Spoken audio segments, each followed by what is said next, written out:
Hey Thrivers, Heather here. I'm joining you again because I've got some really exciting news. I'll get to that in just a bit, but I wanted to share with you why I have agreed to fail 1,000+ times in my marriage.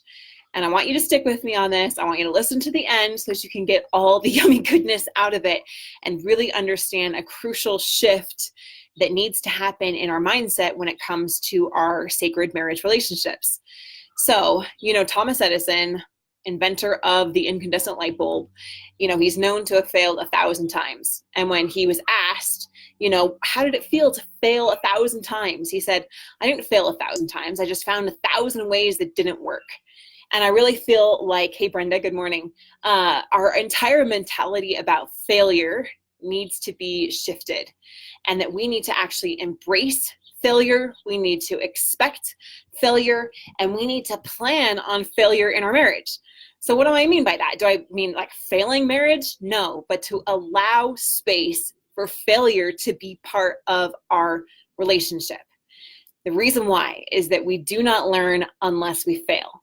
And if we're so afraid of failing, then we prevent ourselves from really learning, and we fail by default, which is the ultimate failure, which is not what we want.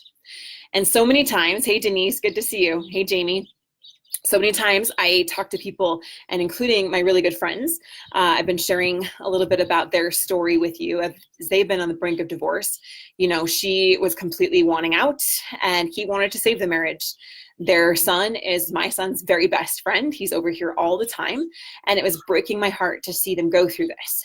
And one of the things I saw in them that I see very often, and I've even seen it in myself, is this expectation that we do something once, or we do it twice, or we maybe do it even 50 times. And if it doesn't work, then something's broken in the relationship. And it couldn't be further from the truth.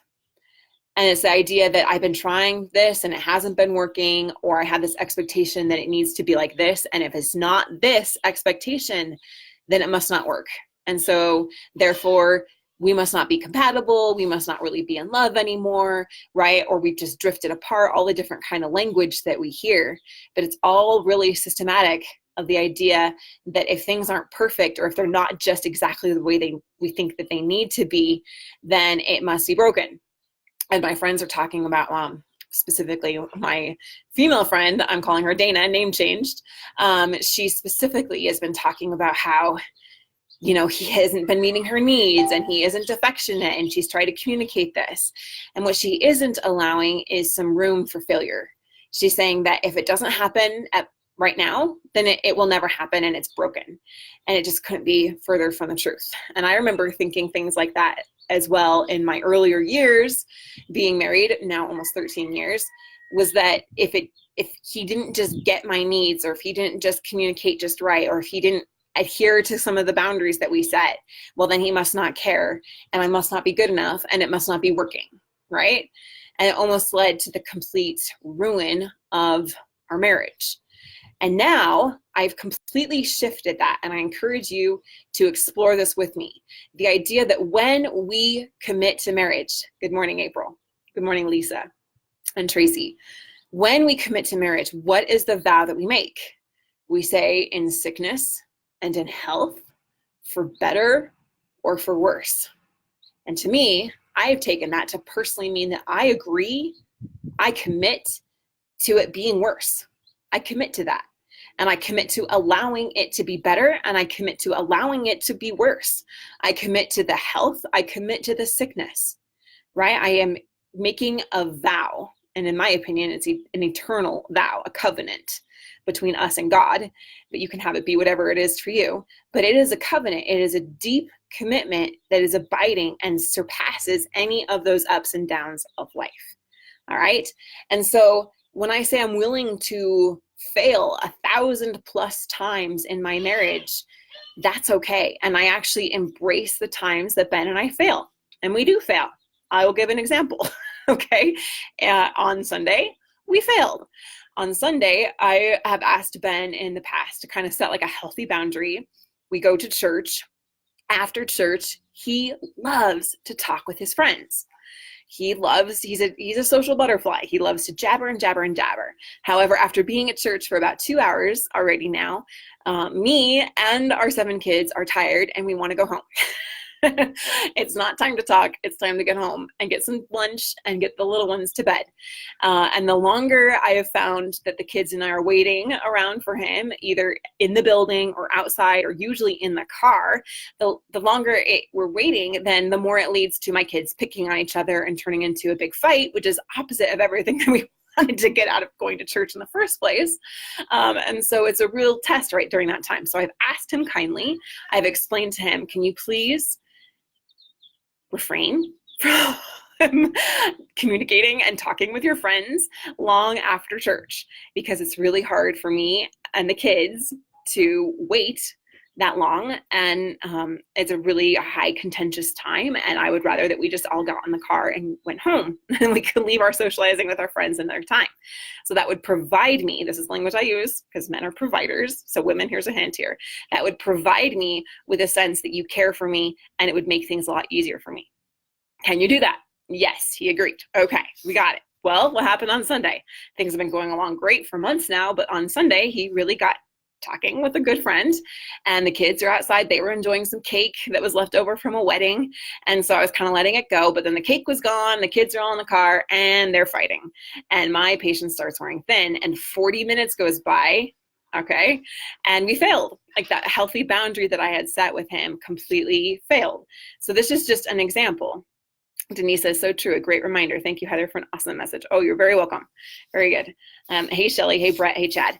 Thanks for joining. And so this is a very small example. And you're like, Heather, oh my goodness, that's such a small thing. Like, we are so in a different place. And I get that too. However, in the past, my tendency would have been to get very upset about that, to immediately think, well, he doesn't care about me because he didn't respect the boundary that he agreed to keep for me, even after I've told him, what it means to me. Instead, I followed our path method. And if you aren't following the path method, then it's like you're doing, what's that quote by Bruce Lee? It's like, I would rather, or I fear the opponent. Okay, if someone knows it, let me know. But it goes something like this. I don't fear the opponent that knows 1,000 kicks. I fear the opponent that knows 1 kick and has practiced it 1,000 times. So if you aren't practicing the path method, it's like 1,000 kicks, but you aren't very good at any of them, rather than following the one method that's what you really need to be able to master this. When I talk about mastery and I talk about being willing to fail in a marriage, so many of us are wanting the shortcuts. So many of us want the easy way out. It's just part of our culture now. We're indoctrinated with it. It's everywhere. People are doing the bare minimum at their jobs to get their paycheck. They don't want to excel. They do their bare minimum, with their food and with their families and everything, right? We just are like a culture of shortcuts and of wanting the quick fix and of wanting the easy out and the easy route. We want comfort. We want ease. Are we willing to practice something 1,000 times to become a master at it? The one thing to truly show mastery and excellence in our lives. Do we want to become a master of a marriage, a master of a relationship, a master communicator, a master understander, right? A master person willing to meet others' needs, a master unconditional love giver. I'm making up terms now, right? But it's about becoming excellent and having excellence in our lives. Are we willing to commit to that? And are we willing to fail 1,000 times so that we can succeed? Anyway, going back to the path method. So I immediately wanted to understand his perspective because I knew my story, and my story wasn't making me very happy. My story was that he failed to follow through with the healthy boundary that we set. And that must mean that he doesn't care about me, and it must mean all these other awful things, and so I should be really mad and upset, okay? And so that was immediately my instinct, and that's immediately where I would have gone in the past. However, I applied our path method, and I encourage you to learn about it and to do the same. And the first is perspective. I wanted to understand where he was coming from, because maybe there was something going on that I didn't have the full picture of. Maybe I was jumping to conclusions. Maybe I was judging. Maybe I wasn't. And maybe it was something that we needed to talk about. So I asked him, you took a long time to come into the car, and it was bothering me, but I want to know what was going on. And And why were you talking with your friend so long? And he mentioned to me that his friend had opened up and shared that he was going through a really hard time personally, and that he needed a friend and he needed some guidance. He needed someone just to listen to him. And so that was what my husband was doing. In his heart of hearts, he wasn't trying to neglect me or give me a hard time with all the kids in the car. He wasn't trying to, fail to follow the healthy boundary. And so I was able to recognize that his heart was one of service and that he was doing what he really felt was the best thing at the time. And so I could appreciate that, and I could understand that, and I could let go of those feelings that he did it to hurt me. Okay. Whereas I see a lot of couples, and I've done this myself, where we negatively interpret everything and we don't try to build that bridge of understanding. Okay. So does that make sense? I got one thumbs up. Awesome. Denise. Hey, April. That's what my husband's doing right now. Why work on it? Easier to move on. Right. So that's exactly it. It's that it's easier to move on, but are you willing to fail 1,000 times? Are you willing to become a master at relationships, a master communicator, a master at understanding, right? And we know that we can only control what we can control. So be willing to fail. Be willing for it to be messy. Give us some grace. Give your spouse some grace. Give yourself some grace. Give yourself a space and say, you know what, today I actually want to fail 10 times. Why do I want to fail 10 times? Because guess what? I'm going to learn 10 lessons. All right. So I want you to apply this formula. I'm going to teach you how to feel. Okay. The acronym is FEEL, FEEL. And this is what I have learned from my mentors. Sorry, there's a car going by. And my business coach especially, is what masters do, is they feel. What they do is they focus on what you want. Focus on what you want, not on if it's possible or if it's impossible. Focus on what it is that you want. And I love from our previous challenge, oh my goodness, what was it? The heart one. I don't remember the name. Anyway, it'll come back to me later. But do I want to experience peace, or do I want to experience conflict? There was a part in my heart on Sunday, I wanted to experience conflict for a few minutes until I remembered, go back to the PATH method. Do I want to experience peace? Yes, I do. How do I do that? By showing understanding first, and let that be the bridge that connects my heart to his, so that we can solve this if there's anything to be solved. Turns out it was okay. I was willing to let that boundary go in that instance. However, if he could communicate it to me in another way next time, that's what we talked about. So we could improve. We took that failure and turned it into a blessing that could strengthen both of us and help us have even greater clarity moving forward, that this boundary can be moved if it needs to be, in the circumstance of a dear friend needing help immediately, right? And so that communication can happen going forward. So first, focus on what you want. Do I want to experience peace? Do I want to experience conflict? What do I want to experience most? Then E, educate yourself.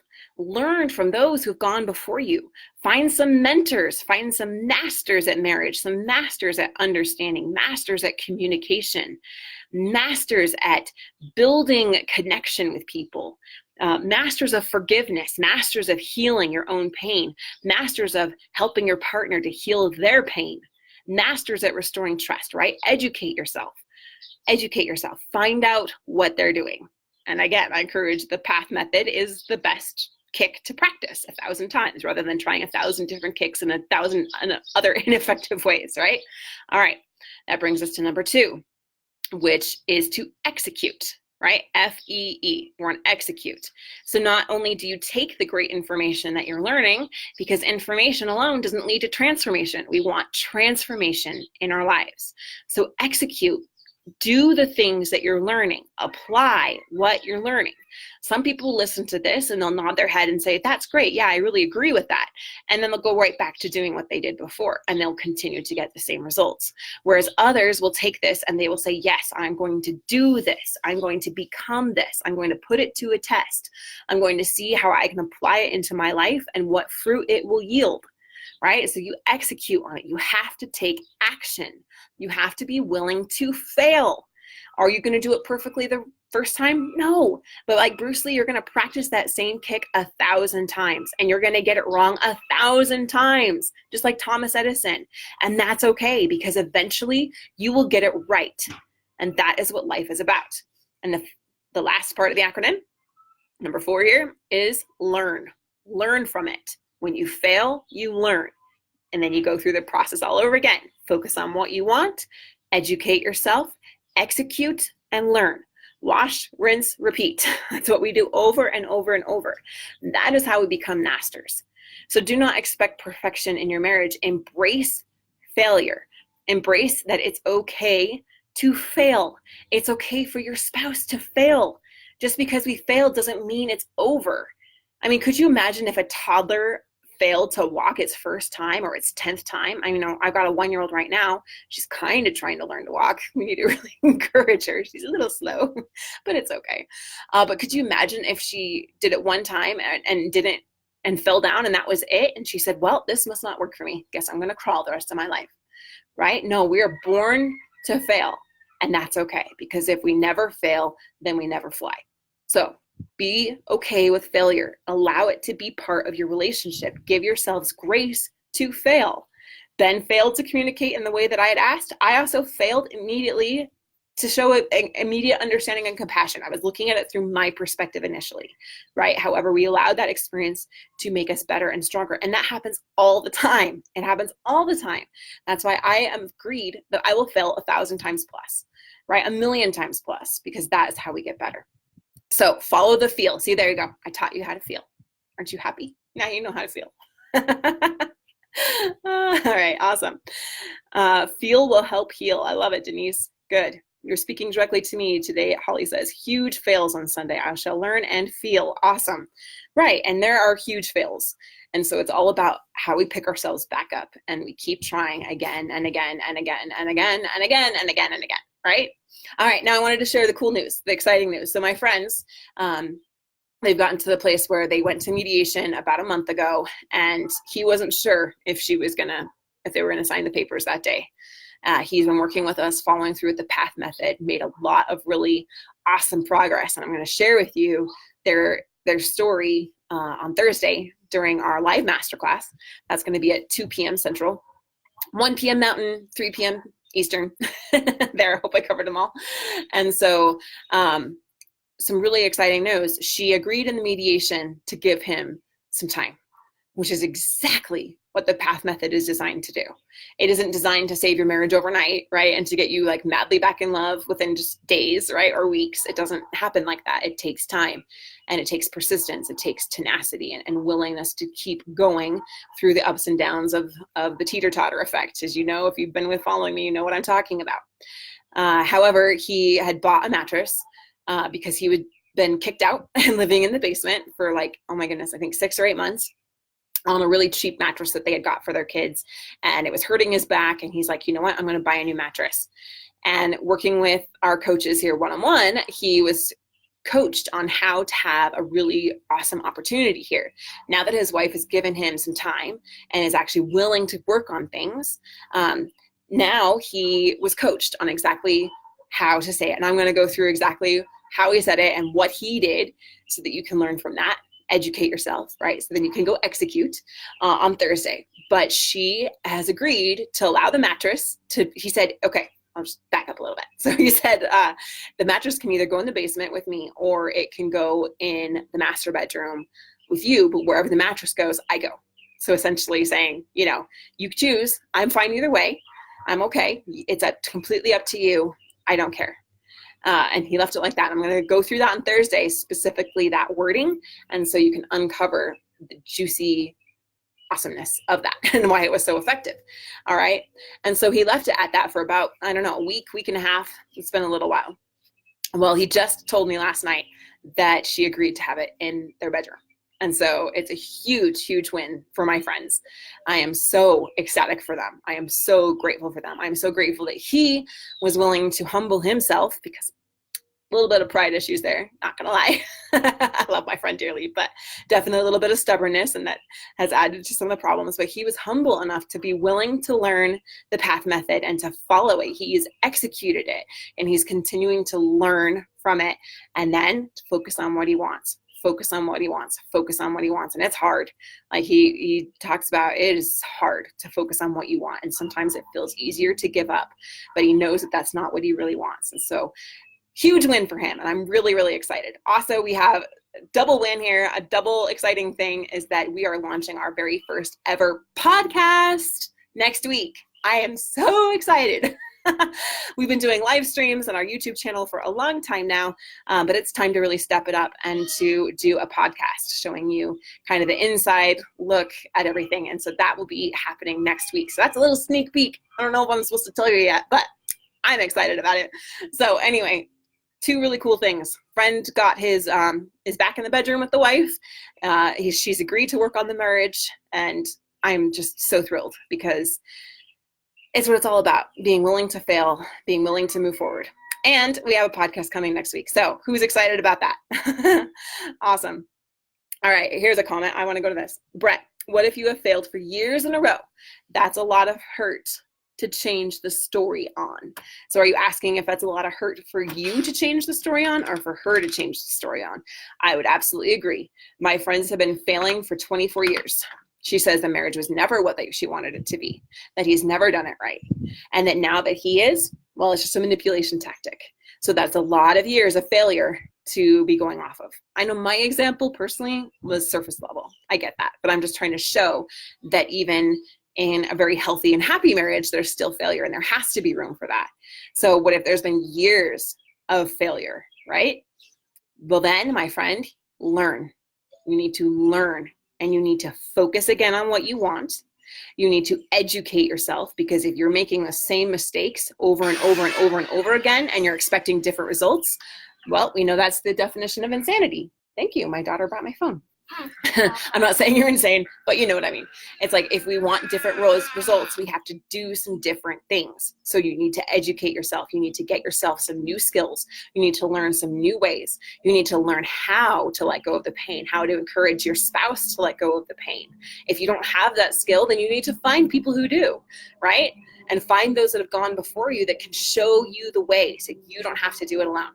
All right, I'm going a little longer than I wanted. I've got to run now, but that's what we do. Go through the feel method, execute what you've learned, and learn from it so that you're not spinning in circles, but you're truly evolving. Appreciate you all. Let's fail 1,000 times in our marriage, and I'll talk again soon.